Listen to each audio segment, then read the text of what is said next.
I survived Cyber Monday. Did you?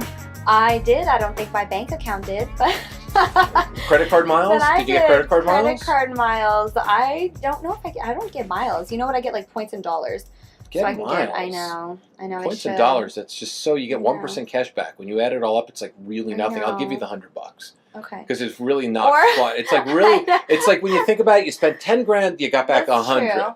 Or I could just find a dude who has like a private jet, and then I don't have to worry about miles. Is that on the list? It's not, because I feel like that's very gold digger-ish, but yes. But it would be an added bonus. I mean, like, I've been so good and I've been through so many shitty relationships. Can I please have a private jet too? Okay, so we were talking. We went deep. Yes, okay, we ended it. We Woo. ended it. It was juicy and deep, and it was hot, and it was sexy, and it was Lancelot sexual. Yeah, it really was Lancelot sexual. So, what is it about? And this is how I really, the vision. We talked about getting stuck. People get stuck in their visions so much. Yeah. And I love that, because to me, being on this planet for as long as I've been on this planet, and perpetually just going backwards age-wise, but going forward soul-wise, right? That's the way I look at it. I know through all the relationships that I've been through in my entire life, what a fucking needle in the haystack it truly is. Yeah. So, to me, like, it's never been about, it's about the person. Yes. It's about the journey with the person, but most importantly, their soul has to match my soul, and they've got to be fucking hot. Because that's which is interesting to you. When your souls match, they are fucking hot. Yeah, but you haven't been dating the guy that's really hot. No, I haven't. Were you geeky as a kid? No, were you not pretty? I was a ballet dancer. You've been pretty your whole life, right? Yeah, but I thought I was ugly for a while, so I went to that hole when I was like a teenager, and I was like, because I was so busy dancing that I literally, I went to private school for a little bit, I homeschooled for a little bit, I was only taking some classes, and I took classes online because I was always dancing, because I was going to be a ballerina.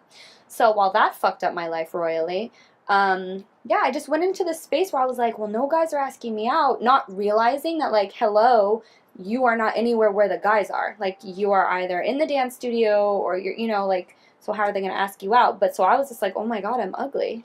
So literally everyone, yes, I went through a whole period of time where I was like, oh my God, I'm ugly. But way deep down, I was like, this is bullshit, because I know I'm fucking hot.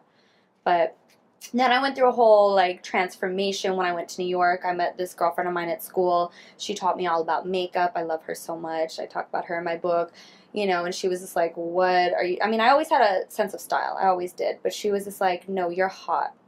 Really. And then it kind of opened up Pandora's box. You're erotic. Thank you. That's a good way to describe your look. Thank you. There's not that you're not hot, okay, but there's certain... If I had to look at you as a woman, I look at you when I first saw you, the way you moved, and this is something that I got taught as a kid. I got taught to look at people differently, right? And to me, give me erotic and sensual, because if my eyes are already on them, I already think they're hot. But you have an erotic sensuality to you that is really fucking apparent. The way you walk and the way you move. Okay, so I want to ask you more about this, because I've had several men and women, not even in the way that they've just said, they're like, you have a very sexual vibe about you, and I'm like, really? I mean, not that I know, but I know that there are times when I put it on, when I go to the Sunset Tower or something, I walk through that room and it's Queen Midas, and that is it, and I know, but there are just some times that they're like, no, I'll be talking to a guy and I'm like, why? I don't understand. I'm not scary. And my girlfriends are like, no, you have a very high sexual vibe about you. I'm like, I don't get. This is new to me. This is new, even though I think way deep down I know it. It's not new. Can I explain why? Please.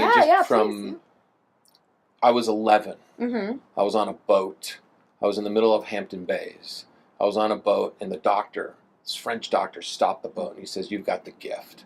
My mother was fucking wet looking at him. My grandmother was wet. His girlfriend was there. There are men and women out there that have the sensual, erotic, soulful, fucking constant, life is an orgasm. That's what you are. You're like a walking orgasm is the best way to put it. The way you walk, the way you sit, you're very feminine. There's a femininity about you, but there's a sensuality. It's the way you carry yourself, but it's the way you exude. It's inside. Like I could see it, like almost like you can dial into it. There's sexy. There's pretty. Like I could show you. We can walk around. We can go out one night. I could show you pretty. Right? That girl's pretty, but I wouldn't fuck her if my life depended on it. Right? I see pretty a lot in this town. I don't see sexy that much. Now, sometimes I'll see sexy where a woman is trying so hard to be sexy. Right. It's the way she's dressing. It's the makeup. It's everything else. But then there's sensuality. You're a physical. You can feel your soul sitting there waiting to be explored. You're like, explore me. That's what that's what you have. That's your energy. Explore me, touch me, taste me, feel me, get to know me, and let me show up. Experience. Oh, yes. That is like, that is it. And so far, no one. I mean, you see little blips of it, but usually it's people that are like less attractive. And then I'm just like, so why? And that's how I always end up dating people that are, you know, no offense to all you guys, but clearly you didn't make the cut. So, but literally every time I date someone, all my girlfriends are like, really him? I'm like, no, but he's nice, and like he doesn't, you know, he doesn't treat me like shit, and blah blah blah. Now those should not be. Let it. He's nice, doesn't treat you like shit, and I'm compromising yet again. Exactly. So then it's like, but then I started learning this year. I was like, okay, well, I'm obviously, you know, I've done my work on me and stuff. So now, that's kind of how the list came, because I was like, I've been through enough emotional abuse, you know, physical, all that stuff, that I know what I do and do not want, even though I'm a very confident, independent woman. But when it gets down to it, when you're being vulnerable with someone, I mean, you know, shit slips under the cracks. So I've learned a lot about what I will not tolerate in my relationships anymore. So in looking for this person, you know, where I'm like, at this point, I'm not about dating, because I want to be courted, and I want someone who's serious, not like, let's go get married tomorrow, but serious about the fact that, like, we can go out and have a drink, we can go fucking stuff, that's whatever, but, like, are you serious about what's happening here? You know, do you actually want to get to know me? You know? I don't do dating. Here's what dating, frustrating. Here's what dating is to me. Dating is the most antiquated thing in the entire world. Two people sit at a restaurant, one person takes out their credit card, we exchange resumes for 2.5 hours, and we sit there and we talk about absolutely fucking nothing. Okay, to me, I meet somebody I know right off the bat. We're either hanging or we're not. That's courting to me. We're talking on the phone. Yes, people, there's something called a phone. It's not called an iText machine. It's called an iPhone. You can actually pick it up, plug in something called a headset, push a little button with their name in there, add them to a favorite, because they are your favorite, add them, press the button, and get on those late night phone calls, which are so sexy to begin with. 10 o'clock is the fucking, I call it the fucking, oh my God! I used fucking hour. So it's like the mutual masturbation hour. Yeah. It is, because you're fucking getting off on each other's heads, and the more you get off on each other's heads, the more your body tingles from head to toe, the more you get turned on, and the more you probably fucking experience the beautiful alone time thinking about that person. So the phone is a beautiful thing. Don't send dick pics. Don't send naked pics. Send fucking words to one another. So this is what I've always called dating. Dating to me is, I meet somebody, I like them, let's fucking hang out, let's do things, let's like you become a couple right away. There's none of this bullshit. It's like, hey, I'm going to the Rose Bowl on Sunday because it's fun. You want to go? Yes. You know, oh my God, it's like you're talking on the phone, oh my God, can I come over right now? You know, and you cuddle up into bed. Doesn't mean you're having sex yet. That doesn't mean anything at all. You're experiencing each other. And you're learning about one another. You know, do I actually, you know, once the layers and layers are peeled away, do I actually really like this person the way I thought I did? You know, and people don't do that. People are like, oh, yeah, they're so afraid. I think that's a big thing, fear. I'm like, guys, you need to grow some fucking balls. Women, you need to grow some fucking balls, tits, whatever. Everyone needs to not be so fearful, you know, and they hide behind our social media accounts, our, you know, everything. The texting, like you said, you know. When a guy actually calls me, even if I'm not interested in seeing him or whatever, I'm like, wow, you actually took the time to call me and I hear your voice. That is impressive. You have already impressed me. That should not impress me, but it does at this day and age, you know, because it's like, damn. Because we're taking scraps now. Yeah. We're date with scraps. We're awful. Not. It's awful. We're not asking for what we want. We're not asking the universe for exactly what we want. I know. So you're exciting. And you need to be excited. Yeah. Yeah, you need to be excited. There's a feeling about you when I'm intrigued. You're intrigued. Yeah, when you're intrigued and you're lit up, it's really fucking sexy to watch. because as a man, to watch a woman, and this is something I tell every guy, and the guys are foreign to this stuff. Mm-hmm. To me, there's nothing more beautiful than a woman who is fucking just so connecting to a man, because there's different looks on their face. There's the little girl that has intrigue. There's the sexual demon that comes out. There's the naughty girl that comes out. There's the erotic side that comes out. There's the loving side that comes out. And there's a side of hope and dreams and romance. Women have so many different shapes and sizes to their face. And guys will look at me like it's foreign. They go, what the fuck are you talking about? The many different faces of a woman. No, women have many different faces to them because they are they're beautiful. That's the beauty of a woman, is to make a woman feel, because you're feelers. And if a man can be a feeler, and that's why you've always liked Cancer men, because they're deep feelers. Women are beautiful feelers, and men are they're linear thinking. Yeah. And you're not linear thinking at all. You're very expansive thinking. And the problem is 98.9% of the men out there are linear thinkers. They don't know how to tell a story the right way. They don't understand what romance is all about. So that's why it's very frustrating. So that's why when I looked at your story, and it'd be interesting, when you go home today, how your story or how your vision formulates, because I think every single time we get touched emotionally by another person, we start to see ourselves differently, because we're just mirrors reflecting off each other. Yeah, it's true. And now it's like, I don't know. Now I don't know what to do with my list. I don't know if I make it or if I just burn it and throw it away. What do you want to do? How do you want to feel into it? I just want to just show up. I'm so over this. My patience level too, that's the other thing. My patience level is growing very, very small. And so I'm focusing more on my business and stuff now, because I'm like, every dude, I mean, no offense, but every dude is a disappointment. Every guy is just like another disappointment, and I don't want to feel that way about, the opposite sex. I want to feel hopeful.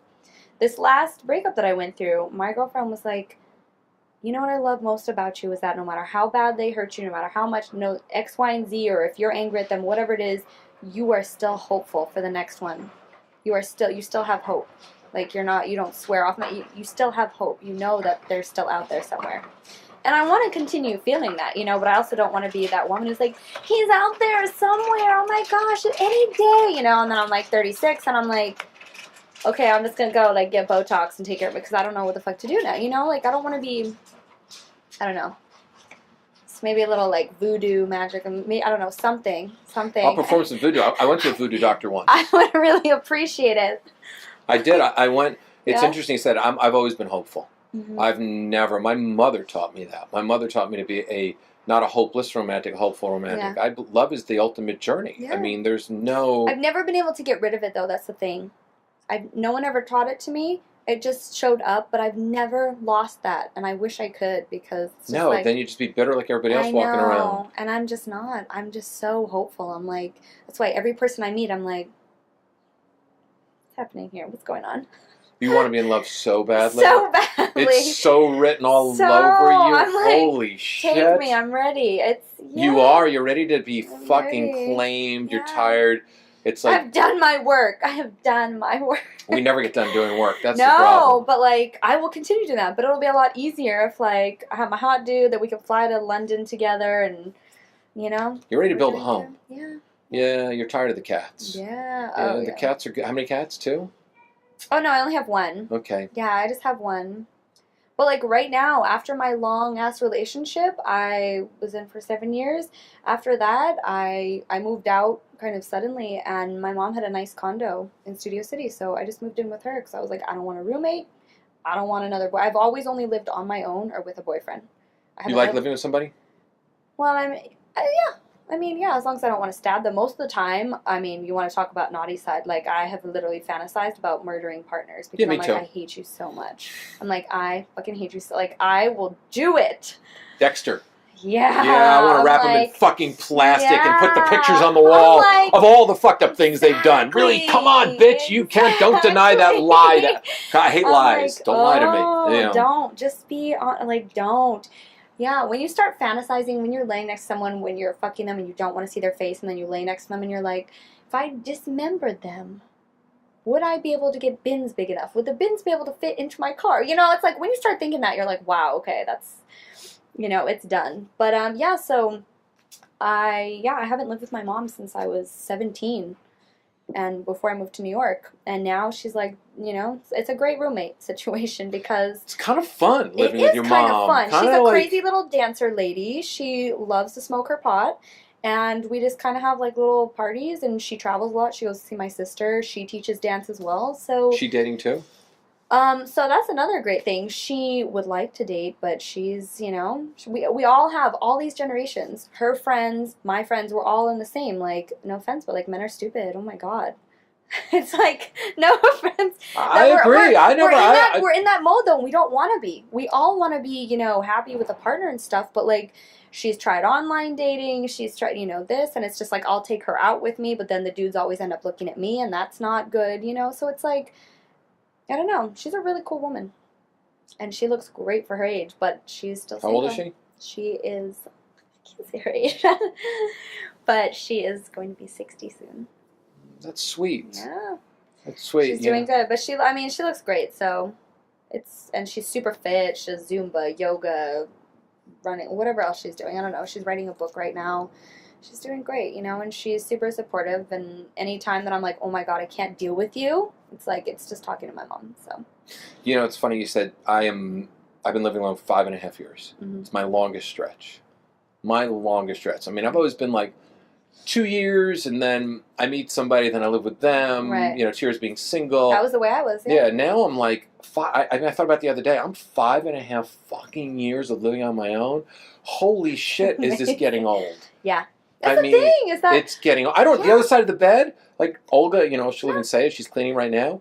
I mean, literally, that side of the bed, that it's not even used. I have a queen-size bed because it's like, I don't need a big bed. Yeah. I want to snuggle, My cat uses the other side of my bed. I'm like, that's about it. I don't know. I don't know. It's very frustrating because even though we're all, my friends, my girlfriends, my mom's, we're all at different ages, and yet we're all frustrated about the same thing. Men are not coming to the table. They don't have any fucking balls. And then when they do, it's like, why am I dating some like leech who's like super needy? I'm like, go date your fucking mom. I don't need to be, but it's like all through these age generations, and I know that there's plenty wrong with women too. Trust me. I could have gone with 10 more books saying what's wrong with women. There's plenty of wrong with women. Yeah. But I got to tell you, men don't come to the table anymore. No, they don't. You could walk... Men don't even ask women out anymore. Men don't even talk to women. No, it has literally shifted. It is literally flip-flopped. I had this conversation today on this drive over, because I'm talking like, why? Why do I have to ask you out? Why am I actually thinking, oh my God, should I ask this dude out just because I don't want to be lonely? I'm like, that's fucking pathetic. I should have dates up the wazoo. I'm a fun person. You're hot, you're fucking sexy, you're fun, you're open, but men will not come over and talk to you because they'd rather have their fucking teeth pulled out with no Novocaine. They're wimps. Exactly. They're wimps. And then we have Brian Howie's like, why is everyone still single? And he's like, women are doing it wrong. I'm like, No, Brian. I'm like, your gender needs to step it up.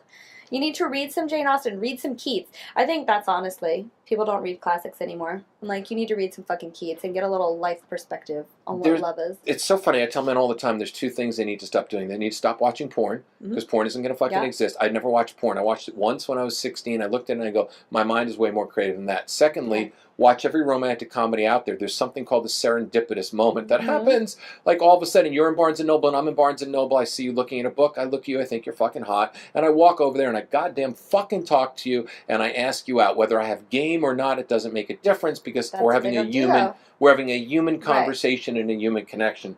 Third, there's a book called The Celestine Prophecy, which is a great fucking book about energetic thing. There are no accidents in life. Everything happens for a reason. You are put on this fucking night to be with these people. You got to figure out why, because and this is so interesting, because every single person, like to me, it's like a treasure hunt. Yeah. So if I show up at an event like I showed up last week, I'm showing up there for 2 reasons. 1, because I've fucking been doing this 17 years and I'm good at it. 2, I don't know who's going to be there. And there might be somebody that's going to be there that's going to rock my world, change my world. Might be my fucking future lover, my future partner, or might be somebody who could be my best friend, or somebody that just has a message for me. So life is all about having that. And I think men don't do that anymore. Women get angry. Women are very angry. And I agree. Women need to they got to do the pursuing, and they got to do the texting, and they got to do this, and they got to do that, and it's stupid. It gets old. Yeah, and everything's getting old. I will say, I will rightfully admit, no matter how much I try and meditate and try to let it go, I'm fucking pissed. I should not have to text your stupid ass. I should not have to call you. I should not have to do shit. I should be able to sit at a bar, order a martini. The rest is done. I have to buy my own fucking drinks now. I'm like, are you fucking kidding me? Unless it's a dude who's like, hey, and I don't want to, you know.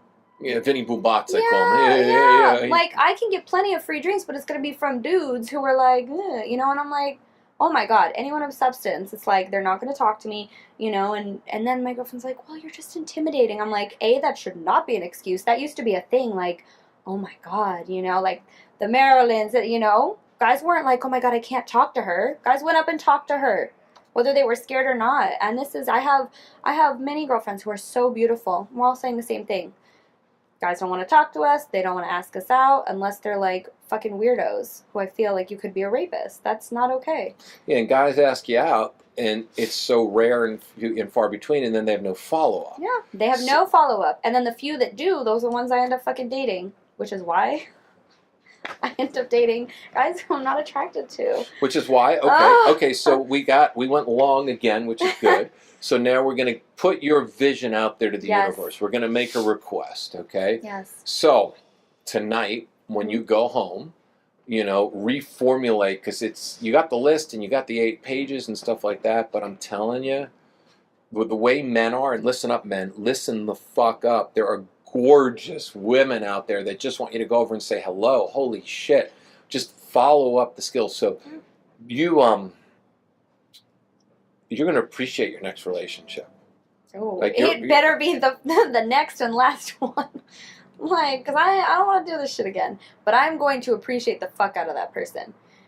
Whoever it is that shows up, fuck, I don't even care if it's a woman at this point, and I'm not even into women, okay?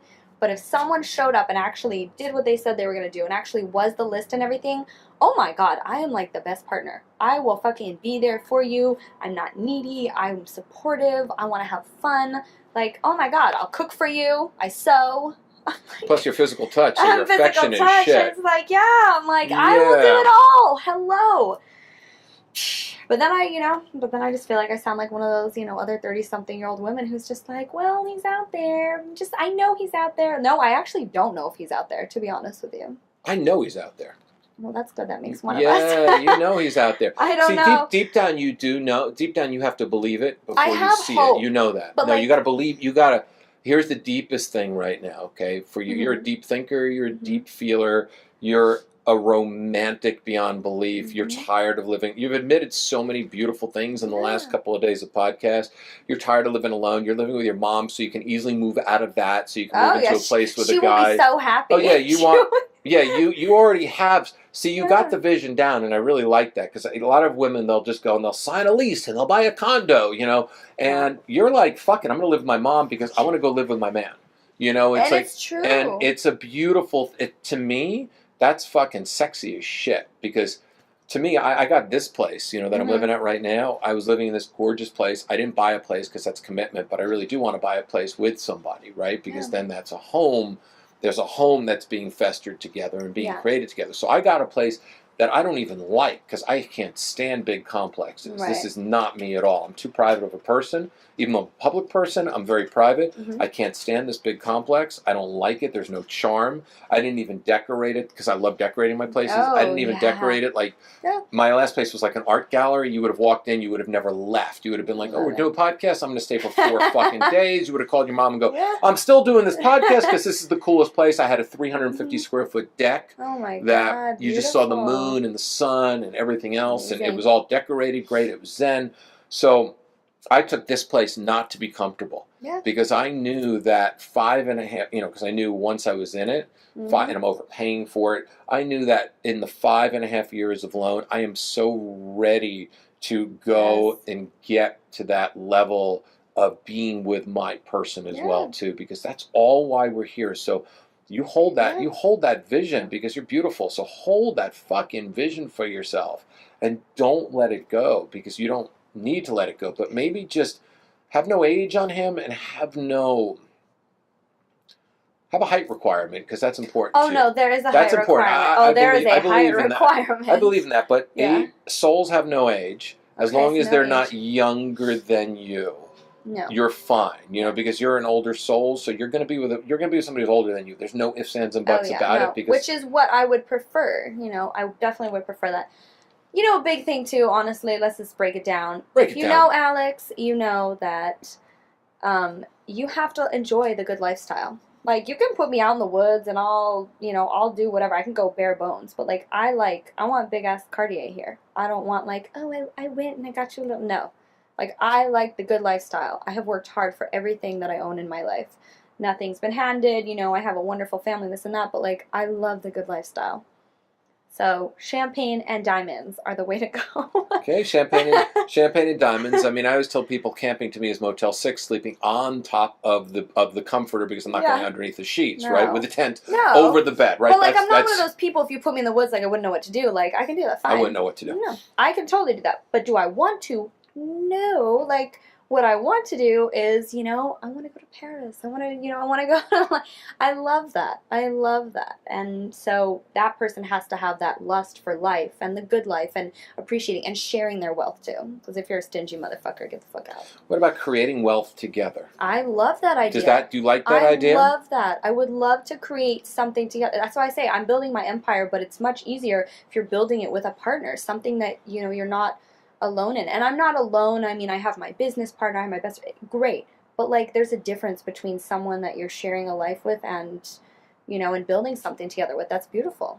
It's like building a family, building whatever you're building. That's amazing. That's magical. What made you get Muse on the arm? I have... Because that's very bizarre. Because that, to me... I have a theme. So the first dude who I was ever in love with, he used to always say that I was his muse, and I never really thought about it. I was like, oh, that's, cool. He was like, no. He's like, Lex, you're my muse. And so that was just a thing. And then it became the next dude that I dated.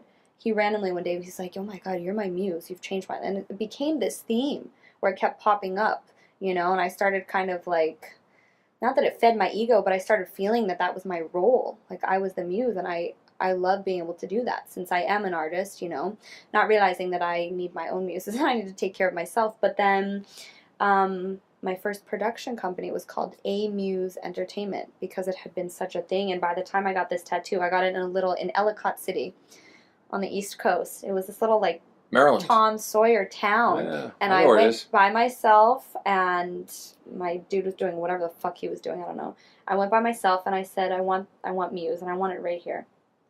And he did it and wrapped up bandages, and everybody thought I slit my wrists or whatever. But I just got it because being a muse has been such a part of my, such a part of my entity. It just kind of happened. And being a goddess that works with artists, that inspires. To be inspired is the most amazing, amazing feeling. And to be inspiration is an amazing feeling, and then, so... yeah. It's interesting because that has been my biggest thing. I am looking for my muse to co-create. Yeah. It is my request. My biggest request is Muse. I need my muse because, like I said, I've done everything I've done alone, and I've done fucking great at it. Now I'm done. Yeah. And my muse will help me. My muse when you're down. Muses are, especially from a creative person. Yeah. Because I've been a creative person my entire life. I am an artist entrepreneur. Absolutely no fucking structure whatsoever. I said I've always been very successful in spite of myself. So creativity is really important to be able to, like, if someone has to, I wake up in the morning, sometimes I'm like, you don't mind, I got a copy talk right now, and they're like, what do you mean? You gave me the greatest idea in the entire world. And see, I love that. And that's where I want that in a partner where they're not going to be like, what, why? Don't question, just, you're inspired. You have to go. As an artist, if I have to write at 4 a.m, I don't want to be questioned. I want to be like, baby, do that. That's fucking awesome. You let me know what you need, obviously, or whatever.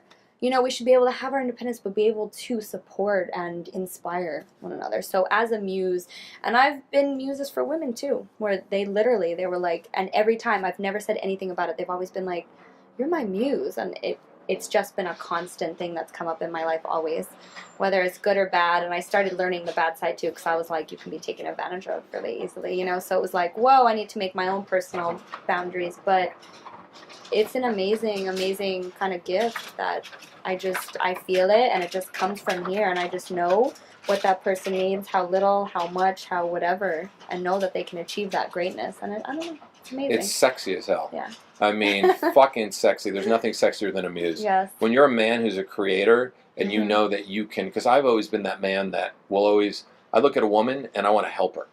I want to help fucking elevate her life to the next level. Whatever monetary she wants to make, whatever creativity she wants to bring to this world, whatever voice she wants to put out there, I'm into these fucking brainstorming sessions. Great. Oh, good. I need your help. Oh, yeah. No, I'll totally brainstorm. Yeah, okay, I'll good. totally brainstorm with you. It's like, it's my favorite thing in the world to do. So, but I've always done it for everybody else. So lately, which is very funny, over the last 5 years, I keep asking the universe, I need my muse because I am tapped out. Yeah. And I can feel it in my creativity. I'm really fucking tapped out. Yeah. And my creativity is at my lowest it's ever been. But yet I'm still putting out a podcast every single day that's really good and entertaining and interesting. But I'm not writing anymore. I'm still writing blogs every single day. But to me, I'm not writing. I haven't written a book. I wrote 2 little small books this year. But I haven't written a big book in a while. And and I need to write a big book. And I need to go do my stand-up that I want to do because it's like I've done it in bursts and it's fucking hilarious because it makes fun of so many different things. But I need that to me, my thing is equally inspire. Equal inspiration is so important. So I feel with your man, and this is where the vision, I think the most important thing on that list, because we've been making lists and we've been talking about it on podcasts, right? Yep. You need a fucking guy that inspires the shit out of you. So I think if you find a guy that inspires the hell out of you, you will get to levels that you can't even imagine because you're so open to love, but you're so fucking want to be seen, and that you just said it, that 4 o'clock in the morning thing. I don't think you'll get up at 4 o'clock in the morning. I think you'll be so inspired all day long that you'll finally fucking crash, because if you're with somebody who supports you all day long, he's there by your side, working with you or listening to you bounce ideas, because that's what us creative people need to do. We're like a lifeline. Yeah, we need to be able to call our person throughout the day and just go, I got a fucking, because popcorn brain. Always. I got an idea, right? Yeah. This is my new idea, right? You got 10 minutes? Yes, I do, babe. I got 10 minutes for you anytime, right? Yeah. And then you're like, okay, cool. Let's bank that idea, or let's do that. So that is what I'm feeling after doing podcasts with you. But anyway, I got to thank you because we've been 10-minute podcasts and they've turned into 32-minute podcasts. Thank you, everyone, for listening to us. How can they reach you? Because you're great. Yes. Oh, thank you. You're welcome. You can find me at my website, alexandratheartist.com, or you can find me on social media at Queen Midas, MAITIS. And my book, The Art of Being a Woman, you can find at Barnes & Noble, iTunes, or Amazon, ebook, or paperback. Pretty awesome. And tomorrow, I promise you I'll be back alone maybe, or maybe someone else, but I promise we're going to go back to 10 minutes, and I won't be taking up much time, but I was in the presence of a muse, so I got super creative. So you saw how my creative energy just went, and this is what you all need. So 10-minute daily reality check out. We went 32 minutes today. Don't hold it against me at all. Hope you enjoy your Tuesday.